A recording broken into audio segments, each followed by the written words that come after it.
Президент Садыр Жапаров 7 августта жаштар тууралуу мыйзамга кол койду. Документти Жогорку Кеңеш 21-июнда кабыл алган. Бул мыйзамдын максаты жаштар саясатын калыптандыруу, жаштарды бардык чөйрөлөргө тартуунун жол жобосун аныктоо. Мыйзамда жаштар саясатына жооптуу мамлекеттик органдын ишинин негизги багыттары, майыптыгы бар аялуу топко кирген жаштар үчүн бирдей шарт түзүү. Маданият, маалымат, спорт жана жаштар саясаты министринин орун басары Марат Тагаев Фейсбуктагы бир акчасына өкмөт жаштар саясатын жүргүзүүгө 20 миллион сом бөлүнгөнүн жазды. Студенттик стартап долбоорун колдоого 10 миллион берилгенин, бул долбоорду билим берүү жана илим министрлиги ишке ашыра турганын кабарлады. Улуттук статистика комитетинин маалыматына ылайык, Кыргызстанда 14 жаштан 28 жашка чейинкилердин саны 1,5 миллиондон ашат.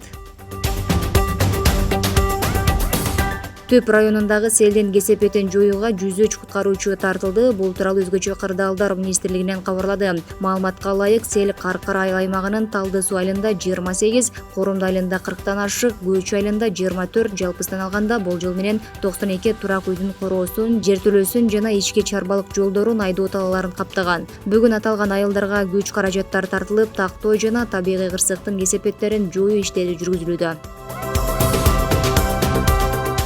Быйыл 6 айда чет өлкөлөрдөн мекенине 297 кыргызстандыктын сөөгү алып келинди. Бул тууралуу эмгек, социалдык камсыздоо жана миграция министрлигинен кабарлады. Тышкы иштер министрлигинин маалыматына караганда, былтыр 1 жыл ичинде чет мамлекеттерден 350 кыргызстандыктын сөөгү мекенине келген. Алардын 200дөн ашууну Орусияда каза болгон. 2021 жылы Кыргызстанга четтен 540 адамдын сөөгү жүк 200 болуп алып келинген.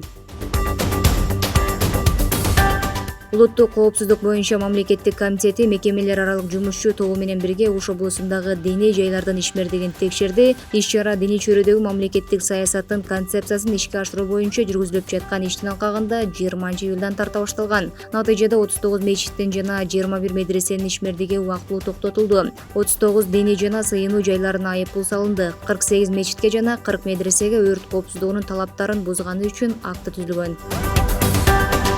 Бишкек шаарынын мэриясынын капиталдык курулуш башкармалыгы муниципалдык объектилерди оңдоону улантууда. 2023 жылга карата курулуштардын титулдук тизмесинде 13 саламаттык сактоо объектисин оңдоо пландалган. Бүгүнкү күндө номер 1 шаардык клиникалык оорукананын чатырын алмаштыруу иштери аяктады. Ошондой эле номер 4, номер 5, номер 7 үй бүлөлүк медицина борборлорунун, номер 2, номер 1 шаардык клиникалык оорукананын, шаардык гинекологиялык оорукана, шаардык реабилитация борборун, шаардык саламаттык сактоо борборун оңдоо иштерин уланууда. Чолпон Ата шаарында залкар жазуучу Чеңгиз Айтматовдун 95 жылдыгына арналган Борбор Азия жаштар форуму өтөт. Маданият, маалымат, спорт жана жаштар саясаты министрлигинен кабарлагандай, иш-чара 10-11 август күндөрү өтөт. Форумга Борбор Азия өлкөлөрүнөн келген жаш делегаттар, көрүнүктүү жаш лидерлер, активисттер, мамлекеттик жана бейөкмөт уюмдардын өкүлдөрү катышат. Борбор Азия жаштарынын башын бириктирген форум дүйнөлүк маданиятка жана адабиятка зор таасир тийгизген кыргыздын залкар жазуучусу Чеңгиз Айтматовдун өмүрүнө жана калтырып кеткен мурасына арналып, ал өзгөчө орун ээлеген окуя болуп калмакчы.